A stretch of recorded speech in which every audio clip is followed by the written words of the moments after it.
Hey everyone, and welcome back to the Firefighters Podcast, where we seek to develop, inspire, and motivate the world of the emergency services operator through a series of wide-ranging conversations. Now, before we go any further, just hit that rate, follow, or subscribe button on whatever platform you're listening to. It's a key performance indicator for us and helps us reach even more people. Now, here's what we've got for you today. I don't think you can be anything other than horrified reading this report. Heartbroken. You know, this is the voices of 2,000 of our staff. So this report isn't my report or Nazir Afzal's report. This is the report of 2,000 people in the London Fire Brigade. So yeah, just absolutely horrified. Inexcusable behaviours. Very disappointing as a career firefighter to read that. And what are you going to do about it? Well, the change starts now. It was the reason why we commissioned the report, because we knew there was issues in our culture. So the change has to start now. It begins, I think, most tellingly by putting all of our complaint and investigation services out to a robust set of external experts to take that function on. It means we will be the first service in the country to introduce body-worn cameras for our own staff safety and to reassure the public. It means we will be conducting a 5-year historic case review, and where we find people have not met the standards of behaviour we clearly expect in a zero-tolerance culture to this stuff, we will dismiss them. Are you apologetic? Yes, I think I have to apologise to London and Londoners, and I have to apologise to those 2,000 people who raised their voice. That clearly we have not addressed this issue with the energy we needed to in the past, but that is why we commissioned the report, and that is why the change starts now. Hey folks, today we're going to start our conversations around the response to the culture review in LFB. Now, on the 25th of November, the London Fire Brigade published the outcome report of the independent culture review. This was led by Nazir Afzal, who is an OBE, and it was commissioned last year by the Commissioner with the support of the Mayor Sadiq Khan. Now, a little bit of background on this. Nazir and his team heard the experiences of over 2,000 current and former staff and the public as well, including members of the Grenfell community. The report contains accounts of shockingly poor behaviour and painful experiences over many, many years. So there's so much that we can go into about this, and we're going to do a couple of probably follow-up episodes. My big frustration and challenge around this is the way that this has been framed, the lens through which it is being communicated, and there's also a little bit around the timing and around pay reviews that are happening in the UK Fire and Rescue Service. So there's lots of stuff to go into here. Firstly, in this one, we're just going to go into a little bit of the background about the report, just to give people some context. Now, the London Fire Brigade Commissioner, Andy Rowe, we're going to go into a little bit of detail around Andy and his background as well, just to give people some context there. He said, "Today is a very sobering day. There is no place for discrimination, harassment and bullying in the brigade, and from today it will be completely clear to all staff what behaviour is and isn't acceptable and what the consequences will be." We're going to go into a little bit more about that. He says he is deeply sorry for the harm that has been caused, and he will be fully accountable for improving our culture, and he accepts the 23 recommendations that came out of the culture review. Now, we're going to go into the culture review, but they have put in some immediate changes apparently off the back of it, which, again, we'll go into it in a bit.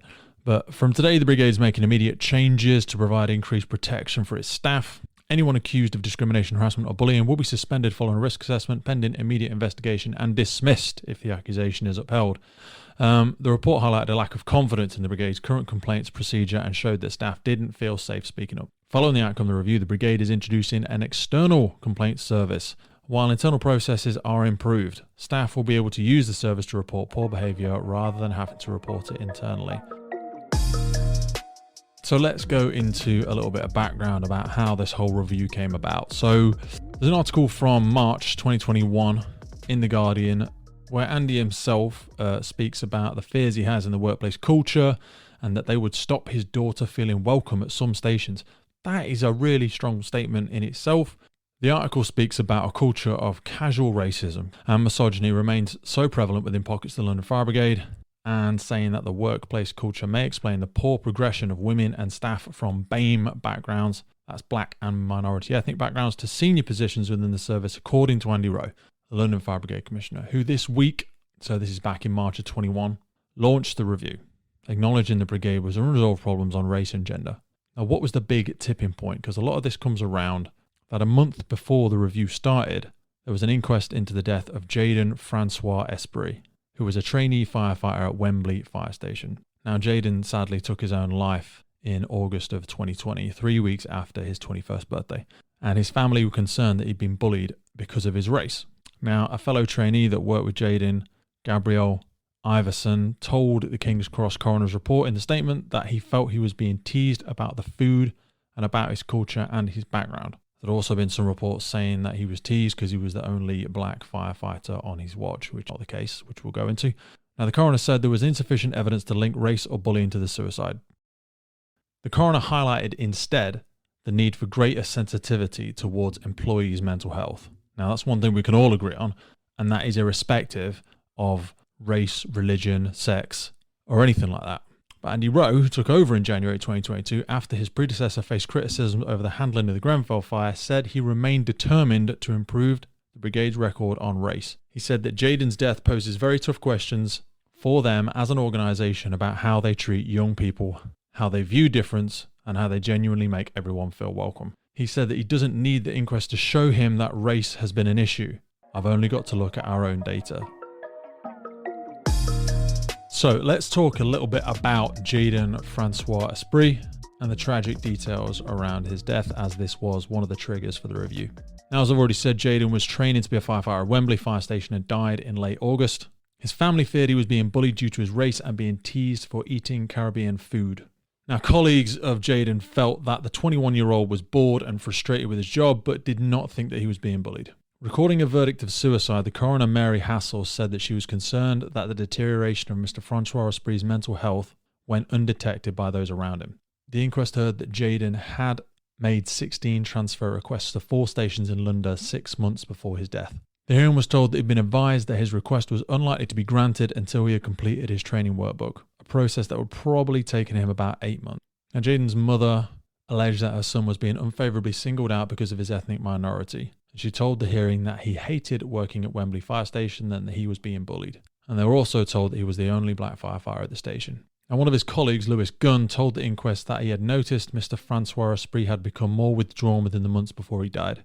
And he added that I knew he didn't feel like it was a busy enough station, which is a common realisation for a lot of firefighters going through training. Station Officer Daniel Green said a quarter of the firefighters on Mr. Francois Esprit's watch were not white. He told the inquest to hear it reported that he was the only person of colour on his station. Station Officer Green said he couldn't understand why people would say that. Now, we're also just going to take a quick look at the coroner's report, which is publicly available on the internet, into Jayden's death. And it was sent to the Commissioner of London Fire Brigade from Coroner Hassel. So the investigation and inquest was on the 3rd of September 2020 and commenced an investigation into the death of Jayden, aged 21. The investigation concluded at the end of the inquest on the 15th of February, and the coroner made the determination of suicide. In the last few weeks of his life, he became withdrawn, including his place of work as a firefighter. He felt isolated, though in reality he had friends there and was well liked, as well as being loved by his family. During the course of the inquest, the evidence revealed matters giving rise to concern. In coroner's opinion, there is a risk that future deaths will occur unless action is taken. Unbeknown to those who worked with him at Wembley Fire Station, Jayden's mental well-being was deteriorating significantly in the last few weeks of his life, and it deteriorated to the point where he killed himself. The coroner heard an inquest that London Fire Brigade has quite sophisticated systems in place to support firefighters suffering mental ill health. However, Jayden was not offered the support by London Fire Brigade of, for example, psychological counselling, because it was not appreciated that he was so very low. Now, obviously, if firefighters are to be given the best chance of recovering from mental ill health, their difficulties first need to be recognised. The coroner appreciates that it can be difficult to detect that a person may be depressed or exceptionally unhappy. Signs may have been subtle and require a nuanced approach. Jayden often complained that he was very bored because Wembley Green Watch had not been called to many incidents. They heard evidence that the boredom in a new firefighter can be quite common. However, they also heard that a complaint of boredom can be a sign of a person with dyslexia avoiding an unpalatable or daunting task. Jayden had dyslexia and was worried that he would not be able to complete his written work in order to become a fully qualified firefighter. Yet the reality was that his station officer was fully aware of his difficulties and had tried to reassure Jayden that he was certainly capable of achieving his goal. Again, a great demonstration of the support that Jayden had locally by his station. Jayden did need extra time, the space to make changes, and a degree of sensitivity that was not always afforded him. On the other hand, he asked for help and was given a mentor, but did not make use of him, so eventually the mentorship ceased. The request for help followed by a refusal of help was not explored. Such an exploration might have led to a greater understanding of how Jayden could have been helped. Jayden felt he was being treated unfairly at work, and his family have formed the view that there was an element of racism there, driven in part by the belief that Jayden was the only non-white person on Wembley Green Watch. Yet the reality was that he joined a watch where a quarter of the firefighters were people of colour. He described being teased about bringing chicken, rice and peas to work to eat, thinking that this teasing was because the food was Caribbean. Looking at this from the outside, chicken, rice and peas seems a dish without obvious world origins. Moreover, the coroner heard about a huge variety of food being brought to work by firefighters, with some even weighing their food before eating. None of this sits easily with a dish of chicken, rice and peas resulting in a racist comment.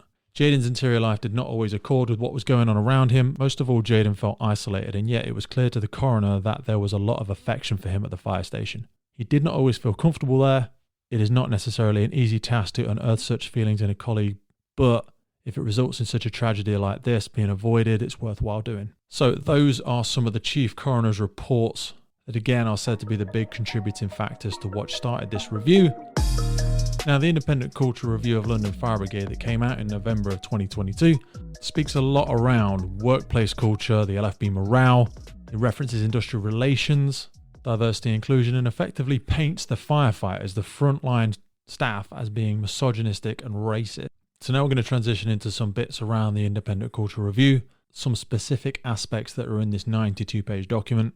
We're going to try and trim through some of the waffle and pull out some of the key points that have been really triggering, especially for some of our frontline firefighters. So over the period of 10 months, a 7-strong team led by Nazir Afzal OBE gathered evidence that people experienced in their working environment and the wider culture that supported this. They did some desktop research. They did online surveys completed by 1,672 members of staff. They did over a dozen focus groups where multiple members of staff representing different departments and interest groups took part in discussions, and over 250 interviews with current and previous members of staff. They also did station visits and talked to firefighters on the job to assess workplace culture. Now, there's some pretty horrific accounts and some pretty triggering statements within the review, speaking about microaggressions, bullying, things around horrendous racial abuse. For example, speaking to a black firefighter who had had a noose put around his locker. Statements that they also spoke to a Muslim who was constantly bullied about his religion and had bacon and sausages put in his coat pockets, and a terrorist hotline sign posted on his locker. On countless occasions, apparently stories of racial slurs being casually used and were related to the review by people of colour. At its worst, particularly in relation to some Muslim firefighters, that would manifest itself in constant mockery, baiting and bullying, with one firefighter who had been diagnosed with PTSD apparently as a direct result of this. It also states the intolerance didn't solely exist at fire stations. It was revealed that senior figures in the communications team had been sacked and walked off premises after expressing views on race, and also they had looked at certain pieces of data that they believe gave evidence showing that people of colour were disproportionately subject to disciplinary action and less likely to gain promotion.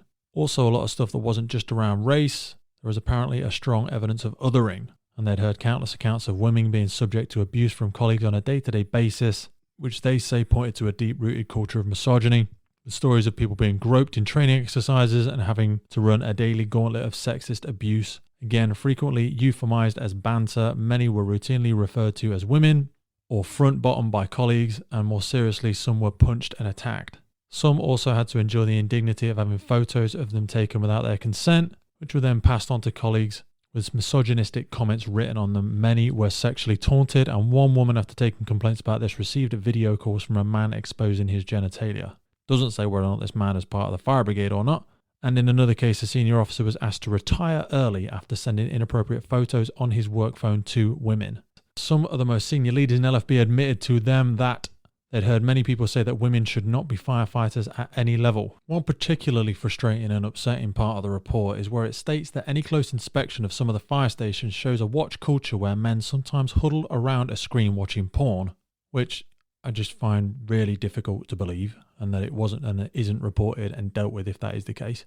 They're saying that the modern fire service still suffers from an image of muscle-bound burly firefighters, which is often at odds with the challenges facing the service. Now again, I agree that that narrative may be one that's viewed by the public, and they give that example of Love Island's much criticised Fireman Challenge, where they see male contestants dress up as firefighters, strip down and then save the female partners. Again, that's a demonstration of how the public see the fire service. People working within the fire service, in my personal opinion, do not still view the fire service as this big muscle-bound burly firefighter organisation. And again, in the review, one borough commander explains that women are often fitter than men, and there has been times when they've taken men off the run because they are not strong enough, and fail the ladder tests. Ideally, you need a mix of people in the service. The same firefighter stated that it's ironic that male firefighters often claim women aren't up to the job physically and that they're too fragile. And in this person's experience, far too many men are fragile because they're so easily threatened by difference. Now, it's an important statement that says these issues relate to failing HR systems, poor leadership, training, and career development systems that are seen as not fit for purpose and need for a better understanding of the employee's mental health. There's stuff in the review about the strategic direction of the brigade, referencing again the Commissioner's public acknowledgement that as a cultural and casual racism and misogyny existed in pockets of LFB, using the benchmark of his young mixed-race heritage daughter, that he could not say with confidence that she'd be treated with dignity and respect in every single part of London Fire Brigade. They reference a few culture change strategies around the togetherness strategy, which aims at gold standard inclusion and diversity, but they've said through staff feedbacks that the strategic work is not valued and that it's largely there to keep the leadership busy. They have a Safe to Speak program which was launched in September 2021 and aims to improve confidence in the reporting system. And between September 2021 and March 22 people used the scheme, and the majority of the staff using the scheme were uniformed. Now that's 22 people out of nearly 6,000 staff. And of those complaints, there was stuff around the recruitment process, inconsistencies around special leave for bereavements, and it gives a little note that it says a few complaints over harassment. Now there's a big section in the review around Grenfell Tower. It does state that the incident loomed large over this review and has undoubtedly had a seismic impact on the culture of LFB. Staff repeatedly stated that it had taken a toll on their mental health, and LFB states that they didn't have the full data on the number of people that left the brigade because of the impact of Grenfell, but they did acknowledge that there had been a number of ill health retirements as a result of it. It stated there's 88 periods of sickness, absence recorded as relating to Grenfell Tower, and it states that as a result of Grenfell, their counselling and trauma services had 258 direct Grenfell-related referrals. They also recognised the profound impact that Grenfell had on the anger of firefighters who took significant personal risks on the night and then felt the public criticism of the brigade's response personally. One Grenfell community group described the conflict some felt having been rescued from the fire by a service that, in many other ways, had failed them. There's some specific parts of the review relating to leadership, and over the course of the review they spoke to a considerable sample of leaders across the LFB rank, from all grades and ranks up to and including the Commissioner. By their own volition, they say that the senior leadership team are all high-performing individuals who have the best interests of their workplace at the forefront of their minds, but they saw a lot of silo working in leadership roles that merely reinforced how isolated senior leaders had become. They were struck by how much micromanagement takes place, with people seeking permission to influence those in power rather than seizing the opportunity to influence events as they come their way. In part, this is a confidence issue, and LFB believes itself to be a junior department, particularly when compared to the Metropolitan Police, although within the Mayor's remit, the senior team said they weren't outwardly concerned that any expenditure over 150k had to be agreed by the City Hall. And apparently this is why senior staff often micromanage their juniors, feeling that if they themselves can't be trusted to make big decisions and be held accountable for them, then is it any wonder that those they line manage can be expected to either. They heard several accounts that suggested LFB staff were confused by the leadership style of senior managers. Many were used to a command and control model where rank and status were used to obtain compliance. The pips on the uniform were an absolute determinant of where power lies. However, an equal number of others considered their workplace to be more collegiate and built around teamwork, where compliance was obtained by the power of influence and one gets others willingly cooperate and engage. The review identified trust concerns at all levels of leadership. Though there were fewer problems with immediate line managers, the survey showed that over 70% of respondents felt that they were managed satisfactorily or very good. The negative feelings towards leaders tended to increase with seniority and frequently expressed a view that the senior leaders were distant, aloof, or hiding in Union Street. Blame was disproportionately heaped on senior management, with some claiming they exemplified the bullying culture that stubbornly persisted in some watches and also did not understand diversity, stating that senior management is where cultural issues lie. Bullying happens from a senior level. One quote detailed in the review from a serving member of LFB says that senior management is where the cultural issues lie. Bullying happens from a senior level. I'm an ex-serving Royal Marine and my senior officers in the Marines were so much better. And even though officers, still team players. The brigade, it's all about if your face fits. I've had numerous encounters with senior officers and their helpfulness and knowledge is horrendous. I think watches are the most diverse groups within the brigade. We are established teams that work well together. The issues arise when senior officers get involved and throw a big stick around, as they have to show that they have power. This widened trust gap was a particularly alarming finding, and long-serving fire and rescue services staff and operational staff said they felt that over the last 10 years the leadership has been poor and inconsistent, with no real guidance and strategy. It was felt that there has been and continues to be a very poor relationship amongst principal managers, which is openly observed by senior and middle managers. Some of the typical views that were supported were things such as, going past my immediate manager, things tend to get lost in the ether, good ideas go nowhere, and corporate drivel is spouted. Unfortunately, for all, we seem to run like a bad business. Another said that raised concern over performance and behaviour of individuals, investigation carried out and then brushed under the carpet by DAC due to optics. Another said, my immediate line manager is very supportive and has informed me of intended actions. It is my line manager's manager that prevents action and is the bottleneck for all situations. An overwhelming thing that comes through the report, and one of the strongly supported views, is that watch-based staff are receptive. It's when you start going above station officers, then it seems they're only in it for tick boxes and looking after each other. Us who wear red t-shirts are just pay numbers and not real emotional human beings who need help. Unless you're liked or you know the right people, you are not helped, and in many cases, my daily work life has been made worse. A constant refrain was that leadership is do as I say, not as I do. The chasm between leadership and firefighters contributed significantly towards the deteriorating workplace culture. This created obvious resentment. In station visits, they heard firefighters condemn the white shirts for not knowing anything about what they do and not getting out of Union Street and getting their hands dirty. It spoke about a culture where trust is openly hemorrhaging, and this was further echoed in online responses to the survey. There was also a number of frustrated leaders in the organisation who felt they could not get rid of poor firefighters. Now, this is something we speak about on the podcast from time to time, around people being invited into and pitched one version of the life of a firefighter that when they get in, perhaps they can't achieve, perhaps they can't aspire to, or perhaps it's just not what they thought it was going to be. Some of the frustrated leaders in this review said, we need more teeth. How can someone who works for an organisation, for example, that has a zero tolerance for drugs, be on a final written warning when they have failed a medical due to drug taking? This frustration also extended to concerns over the brigade's ability to identify talent and support the most able firefighters. They stated that we have a problem identifying talent for leadership. Why have we got people doing a really good job acting up and they can't pass an interview? There's something wrong. And then you get really good firefighters passing all their exams and being offered a promotion that's miles away and unsuitable for them and their family. They turn it down and they are told not to go for promotion again, so they leave. Some watchers felt that leadership on fire stations was generally good. However, from station commander and above, it's poor. There are very few role models that reflect good leadership in all aspects of the managerial role. The fact that leadership is so inconsistent may well be connected to the fact that the culture of the organisation is not a key performance indicator, which means it's not measured or valued. Neither is the importance of listening or empathy.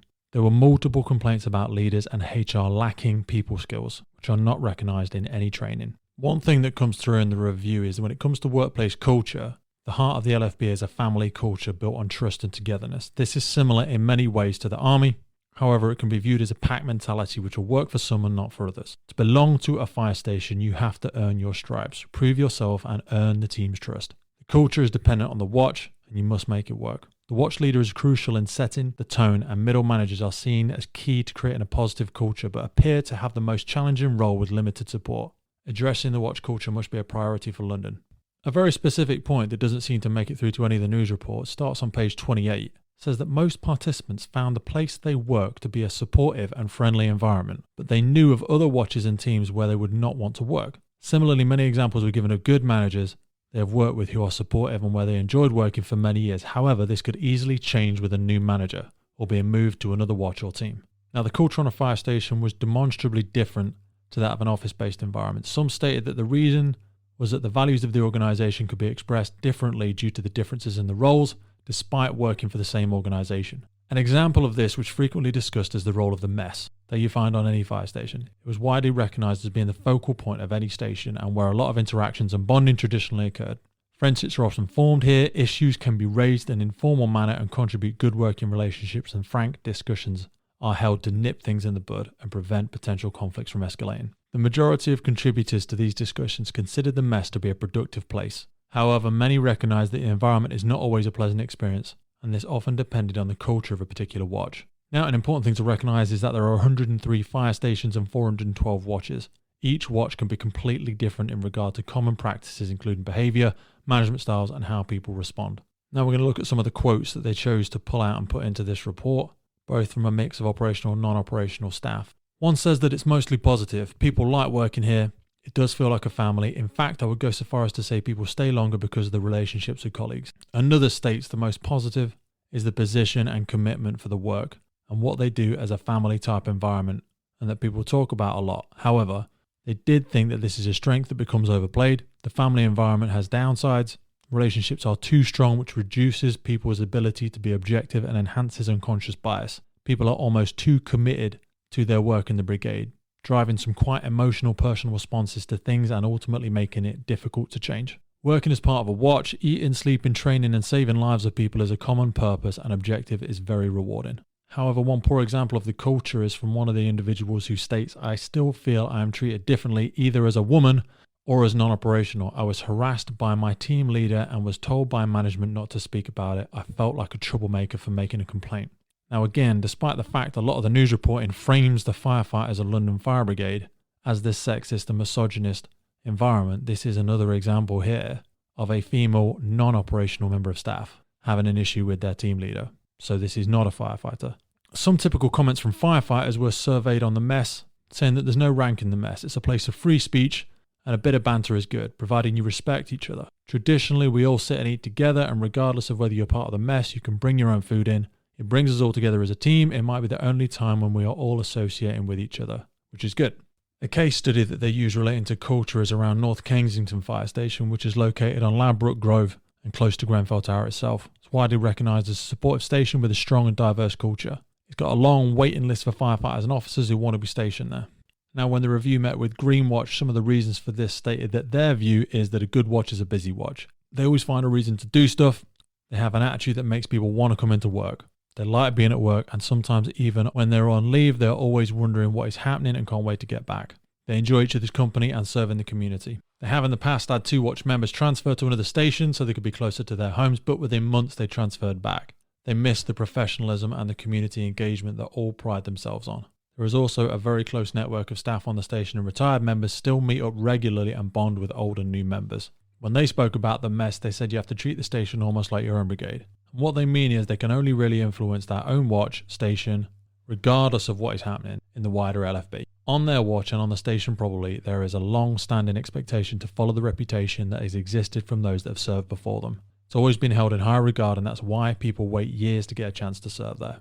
Everything they do, they feel starts in the mess. Friendships, meaningful discussions about LFB, and even including real personal discussions where you can open up in a supportive environment. It's a place of sanctuary and a safe place where you are supported that can make real working relationships that last long after they've retired. They say they have a diverse team, not just in terms of personal characteristics, but holding different views as well. Any subject can be discussed because they believe they often learn something from others. Watch members frequently raise things in their personal life as well as things that happen to them into the local community. However, as a measure of how patchy good practices are, one member of a particularly supportive watch was quick to note that he would not want to be on another watch on the same station. He said it's like walking into the lion's den and there seemed to be no rules or respect. They heard plenty of examples of extreme bullying that took place on watches, and some managers said they had been fortunate to get through the experience. There were fights and someone nearly broke their legs. One said they'd been urinated on, headbutted, and cold water poured over them.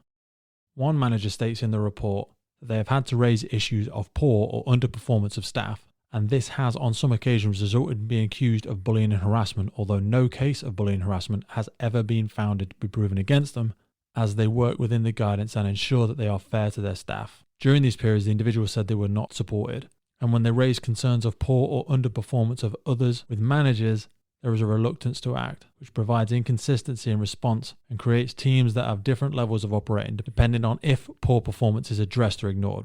It says that ultimately, generally, LFB managers do not like difficult conversations, or more importantly, do not like the amount of work that comes from addressing poor performance. This individual believes that this is one of the main reasons that unhealthy cultures start within teams, departments, and stations when it is unaddressed by the leaders. When individuals are asked why bullying and harassment and such behaviours were allowed to occur. With all the policies, training and structures that are apparently in place, some of the responses simply said that it's poor training. In fact, no real meaningful, realistic training for managers or staff in regard to managing people. They said that equality and diversity awareness training is a tick box exercise which no one can even remember they last did. Compared to other professional organisations, they said they are rubbish at dealing with bullying in any form, even if you're a white male, let alone being a woman, gay, black, or just different. It is believed that LFB do not invest enough in their supervisory managers and middle managers. You'd only get out what you put in.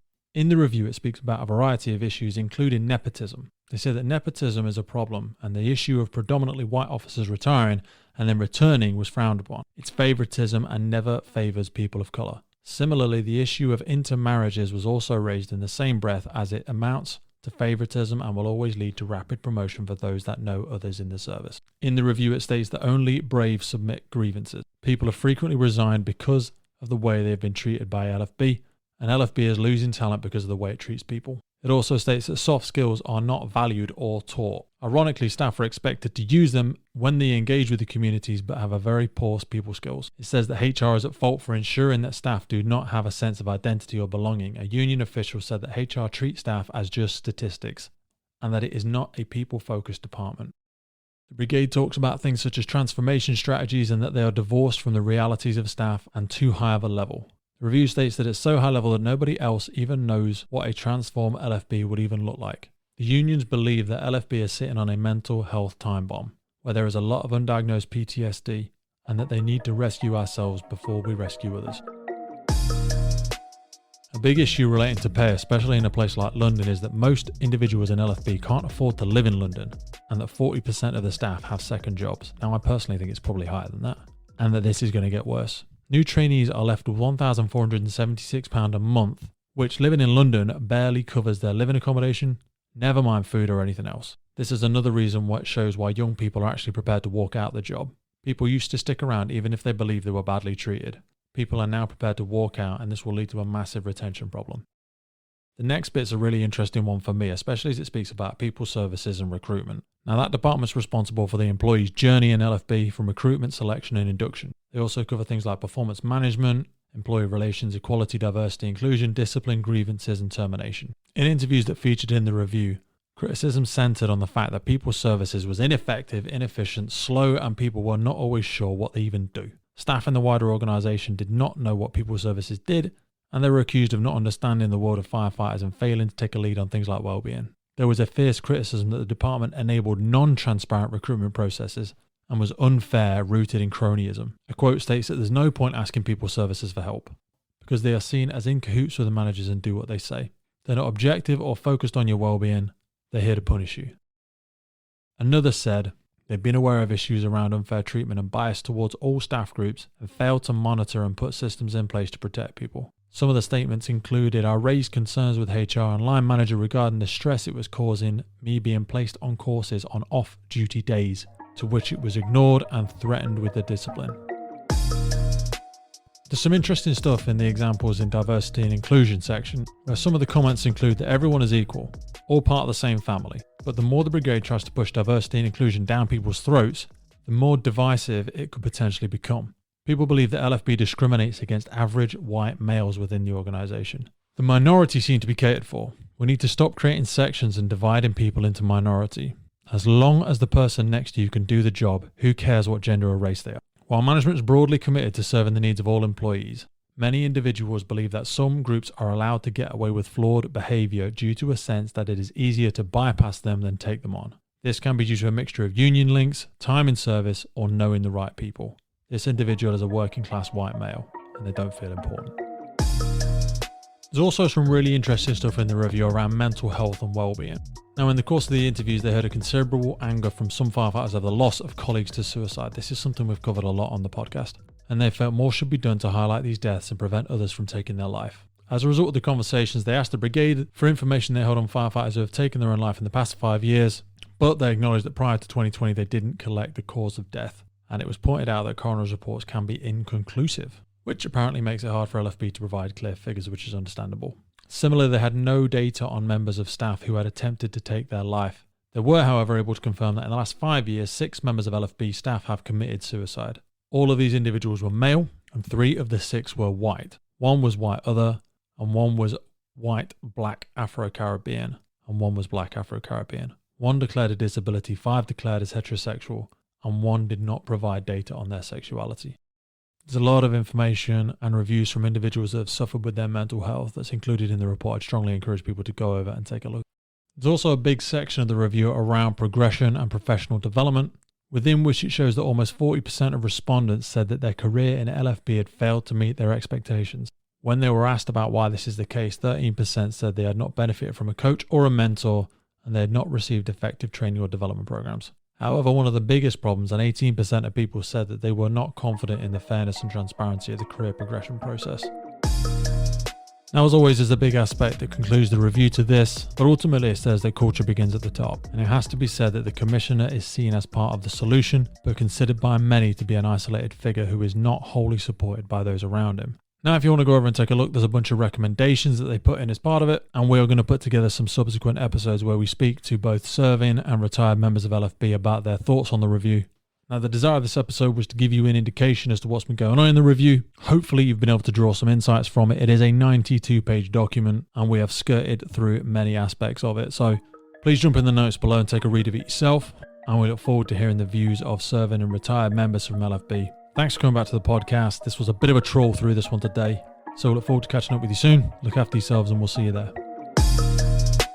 The Firefighters Podcast is a global podcast seeking to develop, inspire, and motivate the world of the emergency services operators. Through a series of wide-ranging conversations celebrating those within our sector, we seek to encourage and support this incredible group of people. It's brought to you by myself, operational firefighter Pete Wakefield, and I speak with individuals from all walks of life who I sincerely believe can add value to or develop those who have chosen this life path. Please support your emergency services wherever you are in the world, and thank you for listening.